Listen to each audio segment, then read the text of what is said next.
We have been so busy with important cases, the murder of Spencer and Monique Tepe, the Nick Reiner situation. We've been just so preoccupied. The Celeste Rivas Hernandez case. We haven't been able to stop to talk about this weird case out of my adopted home state of Pennsylvania, a case of grave robbery and corpse desecration. This is something straight out of the 1800s. It's wild. And we are talking about over 100 bodies, over 100 victims.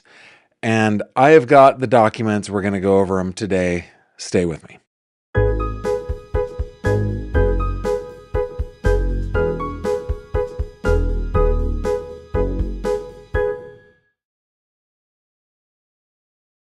This video contains mature themes and discussions intended only for adult audiences. Viewer discretion is advised. Well, hello there, my friend, and welcome back to another true crime conversation with me, Gavin Fish. So glad you have joined me. Wherever you're joining me from, be sure to put those comments, put that location in the comments. I just absolutely love that. Love checking in with where you guys are coming from. But if you like to cut past the fluff and the sensationalism of true crime, you have found the right spot. Thank you very much for being here. Guys, this one, okay. I should do a little disclaimer here, okay? I seldomly am the first to cover a story. I guess it's not in my nature to rush to break news or to have a scoop, but I should be a little penitent here because this is a story that has been in the news for a couple weeks. And it is the story of this man, a man named Jonathan Gerlach, from Pennsylvania, who has been charged with almost, by my count anyway, from the cases that I've found on the Unified Judicial System website, almost 500 counts, 500 separate counts against him. And apparently this guy has just a thing. He just likes to go to a very specific historic cemetery, and he likes to take the remains and other artifacts that are contained in said cemetery. And this just feels like something out of a Victor Hugo novel, does it not? Does this not just feel very Thénardier? It's weird. It's weird. But we're going to get into it. You want to know why? Well, because I got... why is that showing? That's showing the wrong. What is happening? I got the goods, but hang on. Why is it showing the wrong? That's really interesting. Let me, we've got a little bit of a technical difficulty here. Let me just see if I can refresh this, get it to show the right. There we go. All right. Showing the wrong document. We have got the criminal complaint against Mr. Gerlach. Now, this is a 10-page document, but not only do we have this document, but we have several search warrant applications and authorizations and returns out of Lancaster County and Delaware County, if I remember correctly. But we've got several of them that we can go through. All of them basically tell the same story.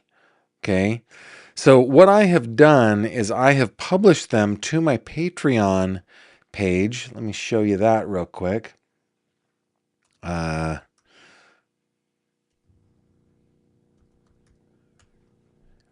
Should have had this up. So if you are supporting me on Patreon, you will find these files. My goodness, once again, what is going on with my system? Let's see if I can refresh this here and get it to show the right thing. There we go. So if you would like access to the full files, that's one of the benefits that I give to my Patreon supporters. You can download the files directly off of Patreon. They are right there.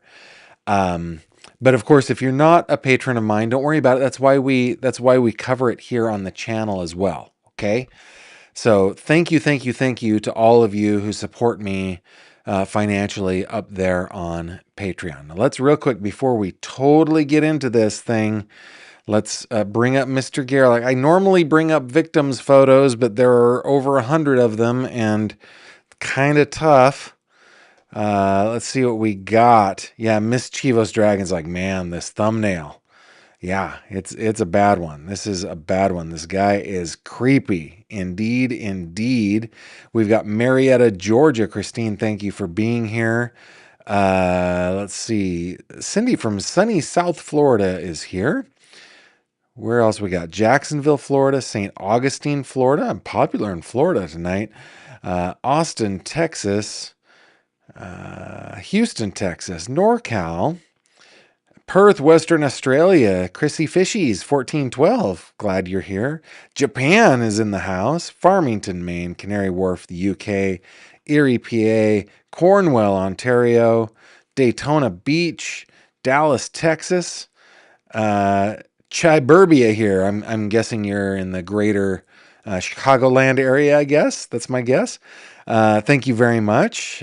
First time in chat during a live. Well, awesome. Awesome. Glad you're here. From the frozen Great Lakes state. Thank you very much. Oh, Salvador, Brazil is in the house. Oh my goodness. We've just Osaka. Osaka. My oldest brother, you guys know how I served as a missionary when I was a kid in Argentina. My oldest brother did in Osaka. And I have another brother who did in Holland, which is pretty fun. We have an interesting family dynamic. In my immediate family, my brothers and sisters, my parents, it doesn't include my parents. But in my brothers and sisters, we have as second languages Japanese, French, Dutch, Spanish. We also have in my in-laws, we have Tongan. And then, of course, there are the other ones that we've picked up along the way. But those are the second languages. And yet none of us can speak to one another in any other language besides English. It's pretty funny.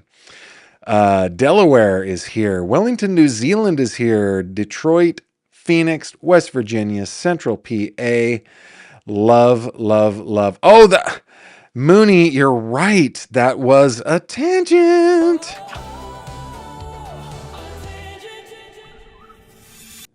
Gotta stay on those things. We need a tangent emoji, definitely. Okay. Let's, where were we? Let's bring it right on back to this document here. I thought that we would just read direct from the horse's mouth, so to speak. As we're talking about these places, though, I think we're going to channel a little Gisela and do a little map time maybe real quick, just so that we all know where we are. This is Mount Moriah Cemetery. It's in the suburbs of Philadelphia.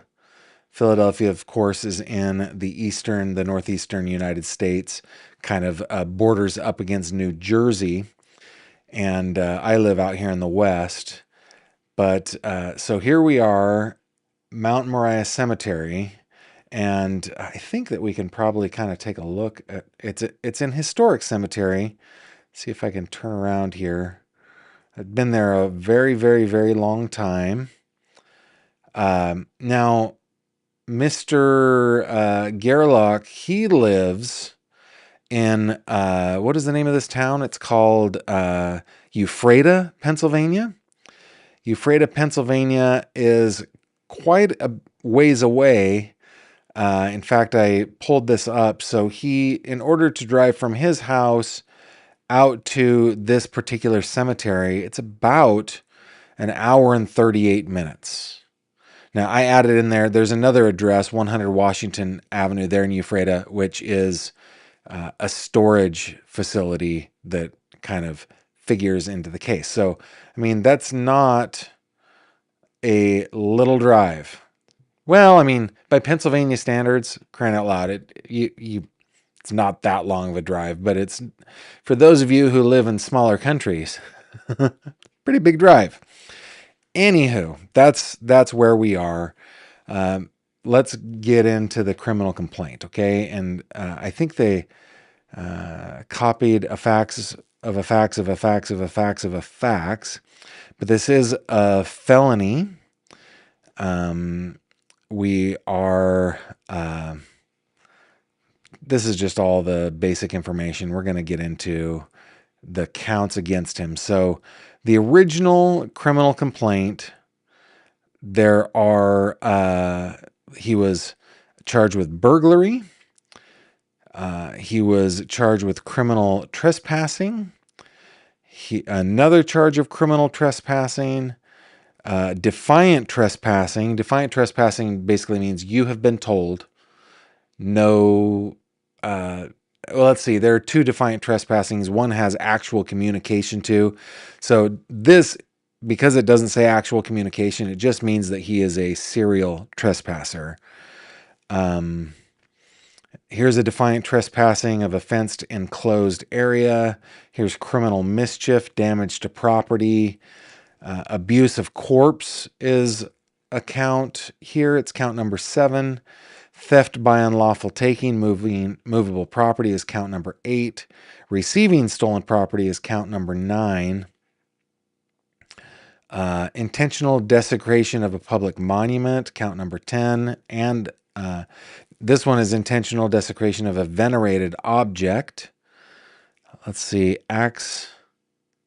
intentional desecration of a venerated object. The actor, Mr. Gerlach, between the dates of November 1, 2025 and January 6, 26, in the county of Delaware, commits a misdemeanor of the second degree if he intentionally desecrates any other object in violation, blah, blah, blah. So, yeah, not sure what that one is. Historic lots and burial places. That's count 12. And then this is the request of an arrest warrant. But what we really want to get into here is this one, the affidavit of probable cause. Let's see if we can really get up in here, okay? All right. Very curious what your comments are going to be on this as we go through this. Because again, they found over 100 corpses in his home and at his storage facility. Okay, so affidavit of probable cause. On November 7th, 2025 through January 6th, 26th,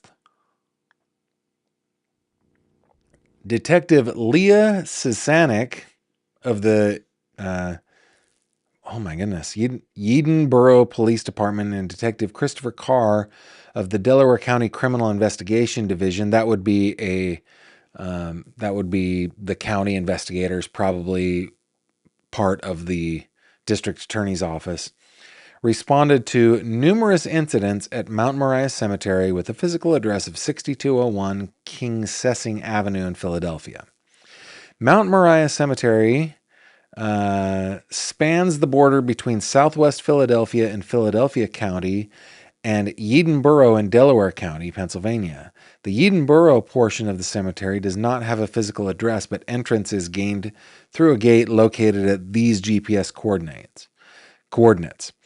Mount Moriah was established in 1865 and is approximately 160 acres containing over 150,000 grave sites. That is a big cemetery. The cemetery's only entrance to the Yedenboro section of the cemetery, which allows access to vehicles, is blocked by a metal gate secured with a chain and padlocked at these coordinates.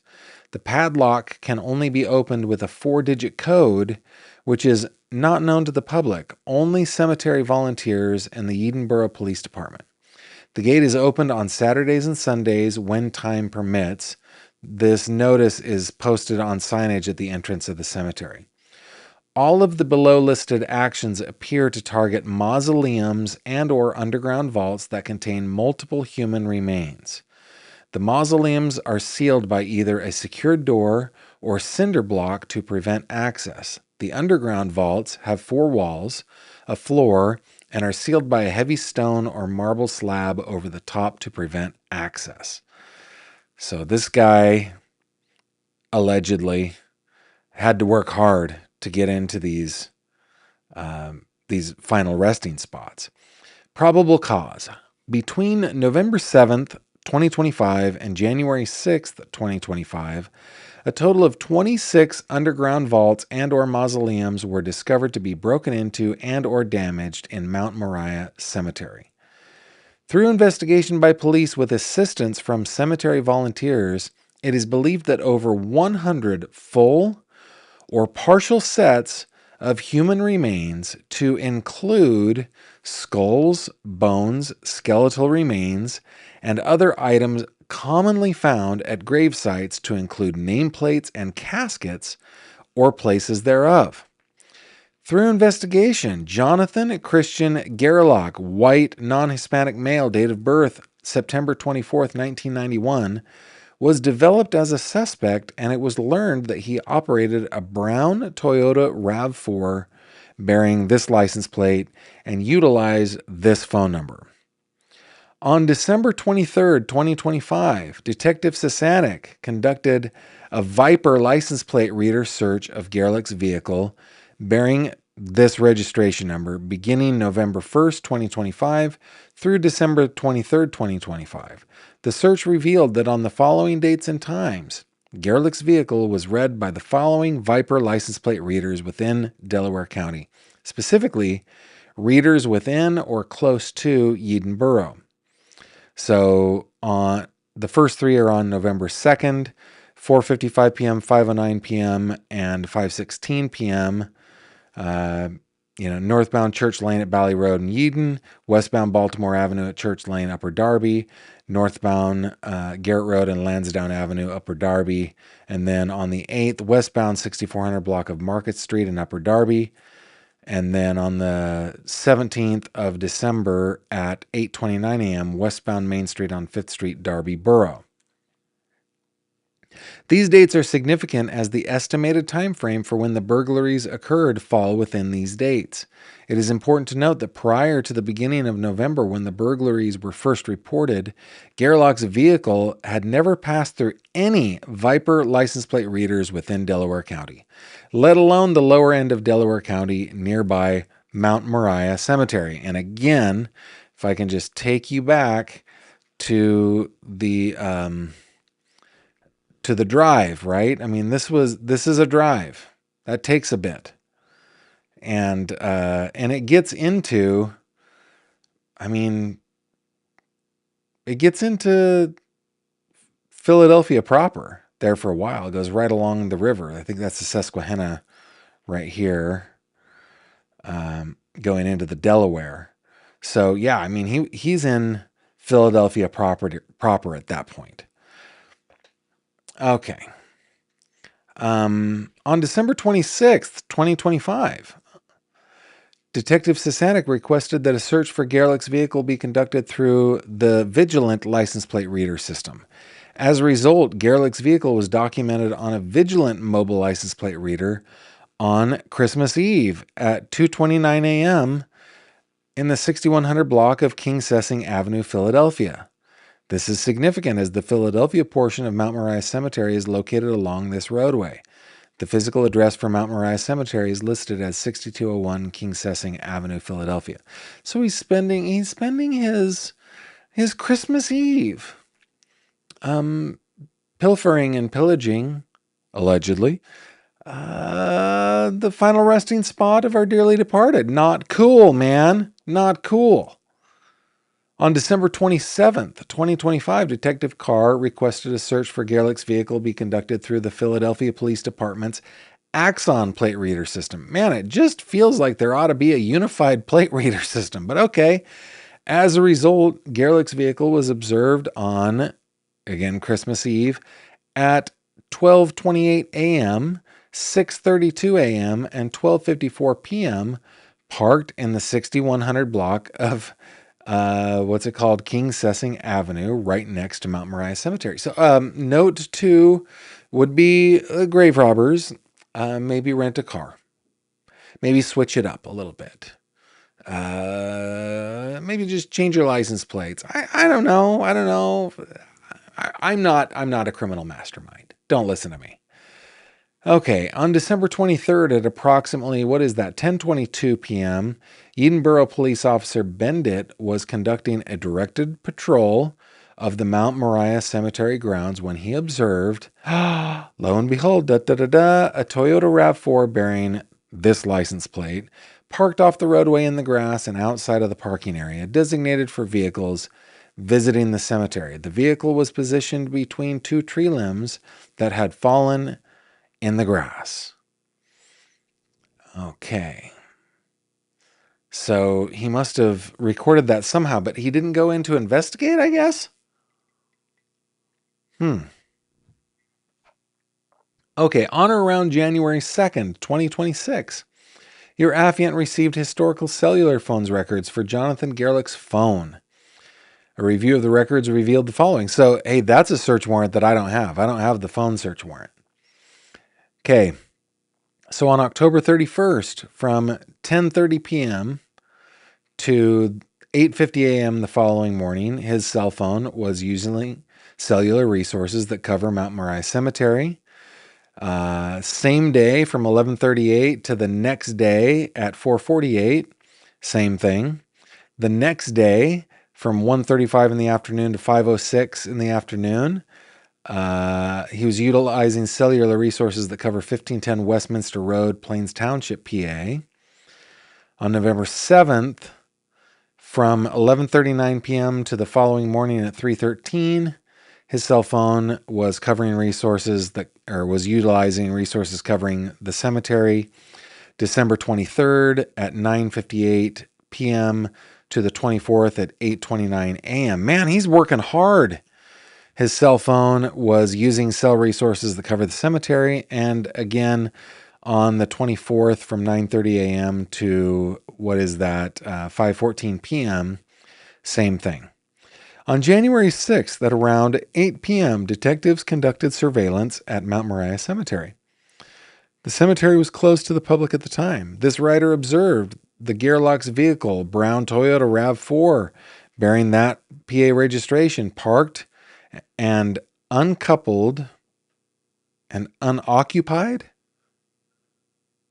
Oh, I'm sorry. They observed the car parked and unoccupied on Cemetery Avenue at Chester Avenue, Philadelphia, Pennsylvania, which is adjacent to the cemetery. In plain view, inside of the vehicle were numerous bones and skulls in the back seat area of the vehicle. What? In plain view. Detectives later observed Gerlach exiting the cemetery, walking back towards his vehicle, carrying, of course, a burlap bag, a crowbar, and other assorted items. That makes me wonder if he also had like the Hamburglar mask on. Did he have a striped shirt on? Oh my goodness. Talk about, I mean, that looks like something straight out of a Penny Dreadful or something.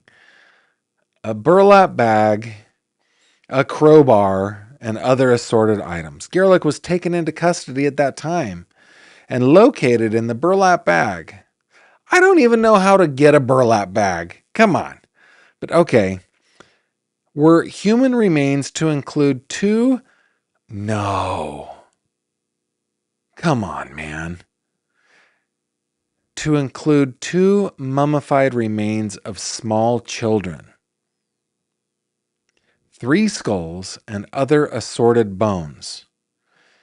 Oh my goodness. Gerlach was Mirandized and stated that he removed the human bones from a grave within Mount Moriah Cemetery. Because of course he did. Because he is an idiot. And boy, am I glad that he is. Guys, criminals are just so dumb. They're just so dumb. I remember, this is a bit of a tangent. Yeah, we'll take it. I remember a few years ago, I was at CrimeCon UK. And I was talking, man, I'm blanking on her name right now. Catherine, I can't remember Catherine's last name right now, but she is a former FBI agent. She has specialization in gun violence. And we were talking about her, um, her career, how she started, and everybody starts basically the same place, bank robberies and so forth. And she was just like, oh, criminals are just always so stupid. How do people rob banks and think they're going to get away with it? The success rate is so low. And yeah, okay, so he's got a burlap sack, he's got his stripy shirt. This is just my imagination here. He's got his Hamburglar mask. He's got it swung over, burlap sack swung over his shoulder, carrying his little crowbar like an umbrella walking in downtown London. What an idiot. And then he just like, yeah, well, yeah, I took those from there.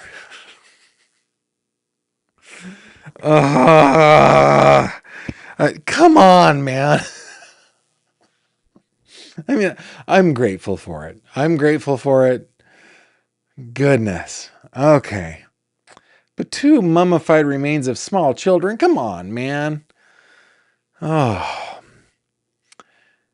Gerlach walked this. No! What? I just had a tangent on stupidity. There's more. There's more. Gerlach walked this writer to the gravesite that he took the remains from and explained how he opened the grave with a crowbar. What? Additionally, Gerlach's vehicle keys were located behind the gravesite. Are you serious?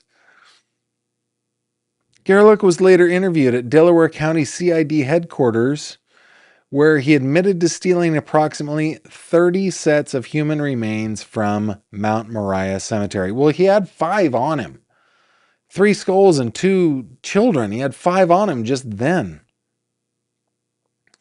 Okay, following day, January 7th, Gerlach was brought to the cemetery where he identified 7 underground vaults that he removed a total of 15 skulls and other parts of human remains. Same day, detectives from Delaware County CID, Ephrata Police Department, and assisting agencies executed a search warrant at 100 Washington Avenue, Ephrata. Now, that we can bring up. This just going back to map time a little bit here. So this looks like it's probably a very typical Eastern style house. I don't think, yeah, is that the house? Oh, okay. So it's like a duplex. Let's come over here a little bit just so I can just verify. Yeah, that says 100. So he's in just a very typical, but a tall brick, mansard roof style home. These are very typical for Pennsylvania. I don't know. We live in a house that's, while not a duplex, is very similar. Big front porch, mansard roof, 3 stories. It's very typical out here. But this is, so they served the search warrant. At that house. Upon execution, detectives observed over 100 human skulls, numerous human long bones. So those would probably be your femur, right? The humerus, things like that. Mummified human feet and hands, 2 decomposing human torsos, and assorted skeletal items. Out of the affected vault's mausoleums, 25 of them were in existence for over 100 years. They had been buried for over 100 years.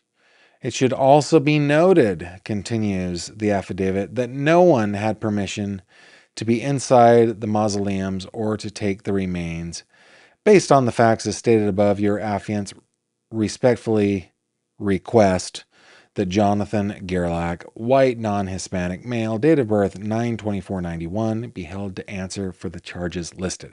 Okay, now I'm going to go to a couple of the search warrants, see if there's anything else that we can glean out of them. But before we do, let's bring up our Dill Holio here. Speaking of Dill Holio, you can get your Dill Hole mug at gavinfish.com. Thank you to those who have over the last couple of days. It's awesome.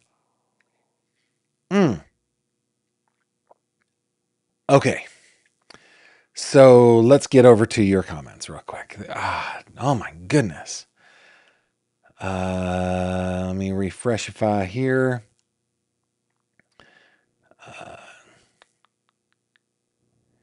Scotch's mom says, ew, is all I can come up with. Yeah, it's gross. It's absolutely gross. Gavin, did you see the police body cam footage from the storage unit? I've been following this closely. My mom worked for the Catholic diocese, so I know too much about all things cemeteries, interment. I've seen clips of it, but if you, Delaney, have a link to it, will you visit me on my website, gavinfish.com? I will show you right here. If you go up to the top, click on this little icon, this little, what is it, an envelope icon, and that will take you to a contact me form, and you can shoot me a link over to it. I've seen clips of it, but not the whole thing. Not the whole thing. Oh my goodness. So yeah, please do that. Going on. His middle name is Christ. Is that what it was? Did I just skip over that? Let me scroll up. Or Christian. Jonathan Christian Gerlach is his name. Yes. IGG rocks. I try to channel my inner Gisela daily. That's funny. Karen Dinan says, I can help with Pennsylvania pronunciations. Yeah, I think a lot of places out here they're like dares. You know, there is a city in Western Pennsylvania called Dubois, but it's not called Dubois. It's only spelled Dubois. They say it Dubois. It just sends shivers down. It's gross. But yes, I would greatly appreciate it. Alien Girl, sorry, Gavin, I love your channel, but can't listen to this particular story. Too morbid. And you know what? I respect your personal decision there. Just Ducky, I wonder if there were any valuables in especially the older graves, rings and such. I wonder what's the purpose of, is there value in selling human remains or something, or trading them, or is he just some sicko that likes to hang on to them? I don't like it. Okay. Delco Gal here. It's pronounced as Yadin, not Yidon. Okay. Yadin or Yaden. That says yeah, but maybe you're saying, we'll say Yadin. Thank you. KT Dub, cheese slid off his cracker. Gonna remember that one. And then Peanut's mom says, I feel for the neighbor sharing a wall with him. The smell coming from that place had to be horrid. I wonder, because they were all 100 years old. But no, they said decomposing. Oh, this reminds me of Ed Gein. So weird. Thank you, Delaney. See, Delaney, I appreciate it. Robin says, I challenge you to pronounce some of the city names in Wisconsin. Say what? Wisconsin? Yes. I can't pronounce their names, but I do enjoy a delicious hot dish from time to time. That's funny. Just Ducky says, I heard you can get $10,000 for a full skeleton. Wow. And then Teresa is saying he was selling them. K Bling, cadaver sales is very lucrative. Wow. Maybe not go after the exact same victim, the same cemetery. I don't want to give anybody ideas. That's the thing. But it's so dumb. It's just so dumb. Yes. Storage unit. Yes. Storage unit. Let's go to that. Let me find it here. Let's get back over to Acrobat. Is this one? This is the storage unit. Okay, so this is a search warrant authorization, which includes an affidavit of probable cause. So let's read this. This is about the affiance, the probable cause. Oh no, this is pretty different. So let's take 10 minutes on this. So there's a report of a burglary. Officers arrived at the location. So due to previous vandalism over the years, all access to the mausoleums had previously been sealed with concrete blocks and cement. Officers were led to the Hunter family mausoleum, which had a large hole in the cinder blocks that now permitted access into the mausoleum. Upon inspection inside of the mausoleum, it was discovered that the marble flooring was destroyed, revealing the crypt situated below ground level. Should be noted that the drop from the damaged flooring to the lower level of the underground crypts is approximately 10 feet. They responded to the scene. Located within the mausoleum was a white nylon rope with a brown and black carabiner attached. Whoa, this guy. The rope was tied to a large tree branch which was lying on the ground level flooring inside of the mausoleum. The rope was left hanging down into the now open floor of the mausoleum and positioned as if the actors utilized it to rappel into the now open floor, allowing access to the crypt's below ground level. While canvassing the area by the crypts, a Craftsman flathead screwdriver was located on the ground within the debris from the broken marble. The name Brian, which was etched multiple times on the handle of the screwdriver. Officers discovered a crypt that had been disturbed, which was on the bottom left of the underground area and identified as holding Martha Hunter, who was born in 1854 and passed away in 1869, a 15-year-old. The marble stone that was securing the crypt had been completely removed from the crypt itself, sitting upright on the nearby wall. Inspection of the crypt revealed no remains or clothing were left behind, indicating that someone had removed the contents of the crypt. One set of human remains is believed to be missing. The rope, carabiner, and screwdriver were collected as evidence. Detective Sasanek utilized a hydrated cotton swab to recover DNA evidence from the screwdriver as well as the carabiner. The swabs were then submitted to the Pennsylvania State Police Laboratory for testing purposes. So on November 29th, a previously cinder-blocked window was observed to have been broken out, allowing access to the Jonathan Pritchard family mausoleum. Detective Sasanek responded to process the scene. Once inside the mausoleum, it was discovered that 5 out of the 9 crypts were damaged. The crypts were all above ground inside the mausoleum. The bottom right crypt was completely open, revealing the coffin inside. The casket itself sustained heavy damage, and upon inspection, it was discovered that no human remains or clothing were inside. After speaking with the complainant, it was learned that the targeted casket contained the remains of Mary Pritchard Stiegelman, who was born in 1878 and passed away in 1940. One set of human remains is believed to be missing. Located inside the Pritchard Mausoleum amongst the debris caused by the damaged cinder block and marble was a 24-ounce Monster Energy drink can. The can still had some liquid inside, and the stamp on the bottom of the can read this number. The can was collected as evidence and later processed for latent prints and DNA evidence.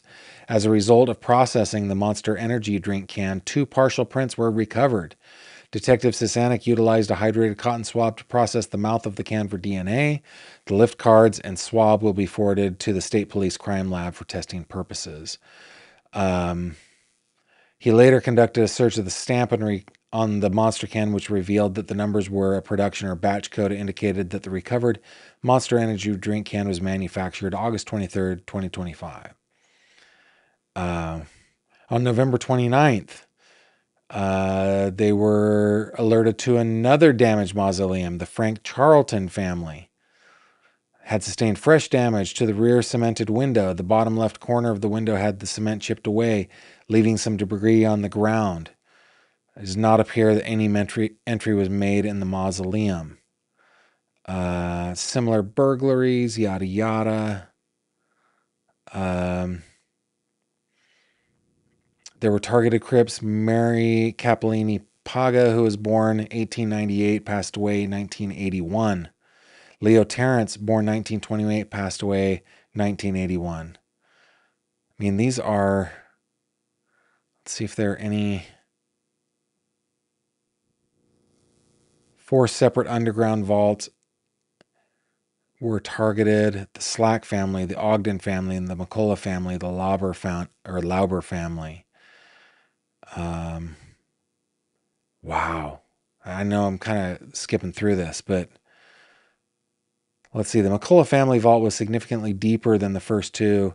There was significant amount of debris covering the ground within. A ladder was used to climb down into the vault, and a department-issued Motorola body camera was utilized to record inside the vault. Upon review of the footage, it revealed that 2 caskets were targeted with no remains discovered within. 1 casket was completely turned onto its side. On December 29th, 2025, detectives gained access to this vault and determined that 7 sets of human remains were missing. 1 NOS energy drink was located 1 plot over from the McCullough plot. The Lauber family vault had similar damage to the slab of stone on top of the vault. I mean, he worked hard. Yeah, so I'm just... Cigarette butts will be submitted to the crime lab. The NOS can as well. Yeah, there's just so much here. So listen, you guys can go to gavinfish.com. Let me just show you real quick. Where do I take you here? If you go to my website and you go down to the bottom, that will take you to my Patreon account, which probably looks different from me because I am logged in, but you will find this and you'll be able to download all these documents and read to your heart's content. Okay. While I've got you on the website, by the way, if you click on this little fishy, that will take you to the fish tank where we hang out on Facebook. You guys are always cordially invited to come and hang out with us on Facebook. Okie dokie. I think, well, no, Gavin. Let's check in and see what the comments are here. Leeboo Grizzly says, apparently he uses the skulls and bones to produce artwork, sort of like sculptures. Oh my goodness. Has a website displaying them. Ooh. Jenny, going back to the one, there was one with a pacemaker, so they weren't all old, and he was using bones to make art that he would sell. Wow. Bridget Baker says, it's easy money. It will be the new Midnight Plumbers and Mechanics. It's indeed sick, but there will be copycats. Man. Gavin G, when you're good at repelling, but run out of normal places to do it. Indeed. Joanne Marie, hello everyone, was caught up in Tim Busfield release hearing. He got released on recognizance. Condition included no contact under age 18, no substance, no monitor. We will check out the Tim Busfield thing. I'm really sad about it because he's a Sacramento guy. He had a radio show for a while, and of course, an award-winning actor.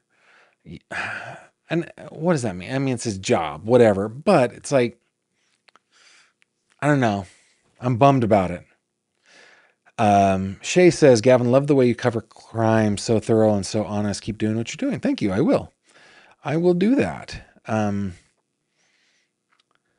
Peanuts mom, will all those energy drinks he's going to be going through withdrawal from, with all those energy drinks, he's going to be going through withdrawal from caffeine. I bet he has a major headache going on. Teresa, he was proud of what he was doing and seemed to not care about being caught. Did we go over him driving all the way to Chicago to sell a skull yet? No. Wow. Joseph Scott Morgan said hazardous conditions for all surrounding this investigation and where items were stored. Yeah. Think about that, having to go down into a place that has been, I mean, these places are not perfectly watertight, right? And the earth moves around. These are very old. Those are hazardous conditions for sure. Panda Ann, Gavin, wait, pause. What's the email for questions? I have a question. 3 questions at gavinfish.com. Spelled out, THREE, questions at gavinfish.com. Mooney says, how in the world are they going to figure out where each person needs to be returned to? Will they have to go through DNA testing? How are that? Yeah. Yeah. How indeed? There was a lot of heavy metals used in old embalming. Yeah. Yeah. So that's another part of the, the what Joseph Scott Morgan called hazardous conditions, right? Yeah, just crazy. All right, C. Delaney, thank you very much for sending that my way. Guys, speaking of three questions, it's that time. Let's get into three questions. It's three questions with Gavin Fish. How? Okay, in the three questions segment, guys, I respond to three of your questions. And you can send them in to 3questions@gavinfish.com, 3questions@gavinfish.com. Spell out the word three, THREE, questions@gavinfish.com. And you can send in as many as you want, as often as you want. But I will only be answering three at a time. Three at a time. And then what I want for you guys to do is answer these questions in the comments too. I like to read what your answers would be to these. I don't know, it feels like a little bonding moment for us, right?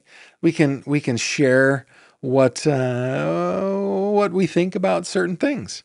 Now, I have noticed that there seem to be themes in these questions. They come up pretty frequently, but I continue to answer them anyway because you might be new, right? So here we go. Question number 1 says, you have really embraced your last name and have incorporated wonderful fishy references into your brand. Yeah, I've been pretty sensitive about my last name, at least in my childhood I was. It was OG Jamie and OG Autumn, and I think probably Robin and Mooney probably, who convinced me to lean into the fish thing, though I think it was mostly Jamie. But anyway, if you had to pick a different last name, but it must also be an animal, what would you choose? This is the easiest question ever. Okay. Listen, I used to work in an industry that we all just called high-end audio. Okay. So it was consumer. I worked for manufacturers who designed, engineered, and built high-end consumer audio electronics. So DACs, speakers, other components, cables, things like that. There is a man who is one of the founders of a company called Magico. Magico manufactures very high-end loudspeakers. I really like them. I've never owned a pair myself, but I really like them. And I like him. And I really like his partner. His partner's name's Yair, and Yair is the best. But this man's name, they're both Israeli, and his first name is spelled Alon. Many people pronounce that Alon, but he pronounces it Alone. So that's how I pronounce it. His first name is Alone. And his last name is Wolf. The dude's name is Alone Wolf. And I think that is the coolest name ever. And here I am. My name is Gavin Fish. And it could be something as cool as a lone wolf. So yeah, I think I would choose Wolf. Gavin Wolf? I don't know if that has a ring to it, but I'm sure my parents would have come up with something great if their last name was Wolf. Love to hear your answer on that one. Question number 2. Of course, this one's not refreshing either. Give me a second. Let me see if I can get it to refreshify. There we go. What is one conspiracy you believe and why? Okay, first of all, I like to recognize that conspiracies exist. And the reason, my evidence for the existence of conspiracies is that there are anti-conspiracy laws on the books all over the fruited plain, all over the world. So, yes. Having said that, mostly conspiracy theories to me are more about entertainment. Like, I love the one that says that the Denver airport is the hub of and home base of the Illuminati. I love that one. I lean into that whenever I go through Denver. Of course, they've got that weird Bronco out in front with the glowing eyes. That doesn't help. So, but anyway, I don't know that I believe this conspiracy, but I don't disbelieve it. And that is that there may have been, I don't know if there was even a second gunman on the grassy knoll, but I don't believe that Lee Harvey Oswald acted alone. Or at least I can believe that he didn't. I don't have any evidence that tells me he did or did not act alone. I just, I believe that it's possible that he was part of a conspiracy. There's possibly something on the grassy knoll, though the ballistics seem pretty cut and dry to me. But anyway, that's one of them. It's another one. I do like the whole, like, there are no birds conspiracy theory. I like that one a lot. I'd love to hear your thoughts on this. And question number 3, what is one of your biggest fears in life? I don't know that I should say it out loud. Though I did solemnly promise that I would do my best to answer these questions. I just like, I don't want it to, I'm going to answer it generally. I have parental fears. I have fears of illness or injury or even worse of my children, but I don't think I'm alone in that. I'm also like, I'm a strong swimmer, but I fear drowning. If I had been conscripted into the service, or if I was about to be drafted into the service, I would probably go ahead and volunteer, but the Navy is not where I would go. No, sirree, Bob. No, no, no, no, no, no, no. I would go to the Air Force. That's where I would go. So yeah, I don't like the idea of drowning. That is a horrible, horrible death. So tell me yours. And while you're exercising your little thumbs, or what our son used to call when he was little, flums, exercising your little flums, because he had a little voice like this. You're so cute. Telling me your answers to these questions. Let us, shall we, get into tonight's headlines.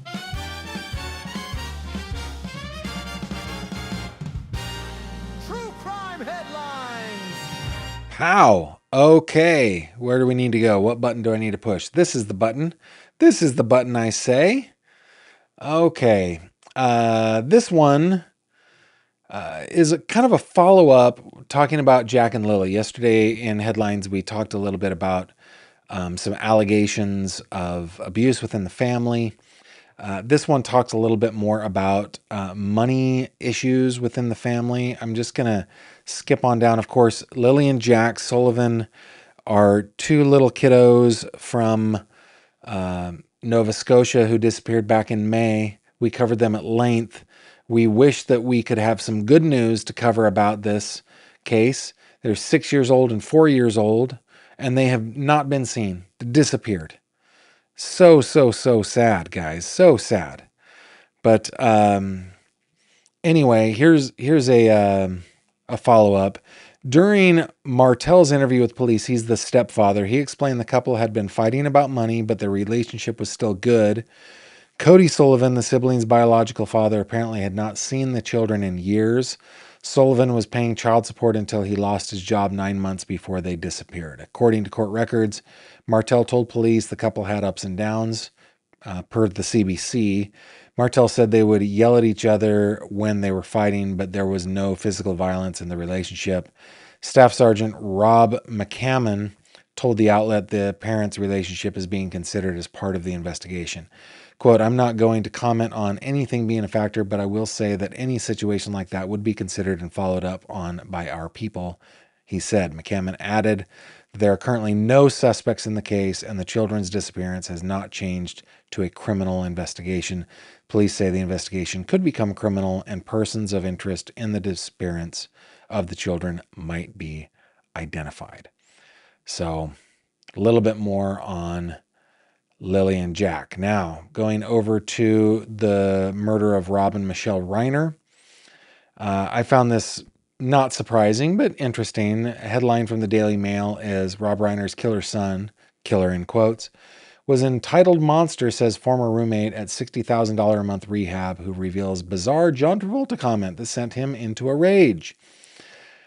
Quote, as soon as I saw that Rob Reiner and his wife Michelle were murdered, I knew exactly who it was, close quote. Wyoming restaurateur Danny Svilar says he shared a room with the alleged killer Nick Reiner at a luxury rehab facility in California when they were both 15 years old. The recovered shopping addict. Your addiction is shopping. Okay? And you went to a $60,000 a month rehab? Again, okay, I'm glad you recovered. Told the Daily Mail that they enjoyed a brief friendship as they laid awake at night exchanging stories, and that he met the Reiners on several occasions. Though their brotherhood was short-lived, culminating in an explosive fight at the $60,000 per month Malibu rehabilitation facility, Svilar said the experience gave him a unique insight into the mind of the accused murderer. He said he saw how Rob and Michelle Reiner did everything they could for Nick, spending millions on his recovery, yet he would rant through the night about how much he effing hated his parents. He just had really oppressed anger towards the fame, Svilar told the Daily Mail. I don't know how it is having a father with that level of fame, but regardless of that, Nick had no sense of gratitude, no sense of appreciation. He was just an effing pompous little punk. He just wanted to be out smoking pot, doing pills, doing whatever, and his family just wanted him to get help. And then, let's see, this is Svilar again. My mom staged an intervention on me and shipped me off to Malibu after I spent $250,000 on my father's credit card. What? That is something my children will never do because it's impossible. Nick was my first roommate. Blah, blah, blah. From the get-go, he was pretty welcoming, pretty funny, but at the same time, there was a side of him that could just like flip. I compared him to looking like John Travolta's son that died. Oh, that's mean. And that set him off, Svilar said, referring to the actor's late son, Jet Travolta. We had a good rapport at first, but then I was like, OMG, that's who you remind me of. It kind of turned ugly after that. Well, doesn't seem like they were both the best of people hanging out in that, at least not the best versions of themselves hanging out in that Malibu rehabilitation center. Anyway, kind of gossipy, but a headline nonetheless. Okay, last comes from a couple days ago. We haven't covered this. Multiple electronics seized during first search of Ashley Buzzard's home. This comes from KSBY. Catherine Herndon. Writer says a recently filed document reveals several electronics were seized during an initial search of Ashley Buzzard's home a day after her daughter Melody was reported missing. A motion filed by the defense on January 7th and obtained by KSBY community reporter Crystal Bermudez requests the search warrant served at Buzzard's Vandenberg Village home on October 15th, 2025 be unsealed in an effort to allow the 40-year-old a right to a fair hearing. The motion states that during the search, authorities seized 2 cameras with SD cards, an Apple iPad, desktop computer, micro camera with 2 USB sticks, a Galaxy A7 tablet, another SD card, and an AT&T SIM card packaged together. A cell phone on Buzzard at the time was also seized, the documents state, adding its believed additional warrants were obtained to search the electronics. The search was the first of many executed at the home during the investigation into Melody's disappearance. Remember, Melody Buzzard, bring up the right picture, was the little girl who went missing in October after going on a road trip with her mom and not coming back. Her body was later discovered in Utah.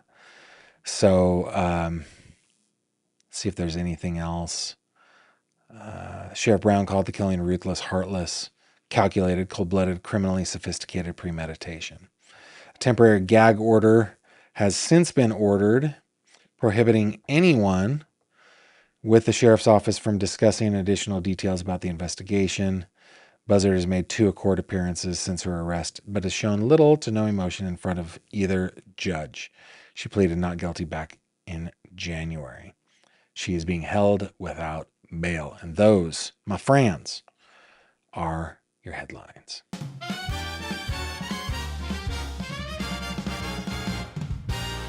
True crime headlines. Alrighty, let's just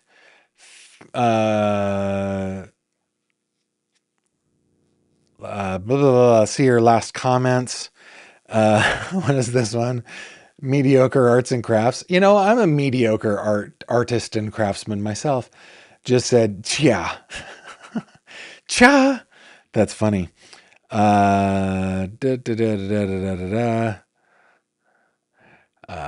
Dubs says, W77.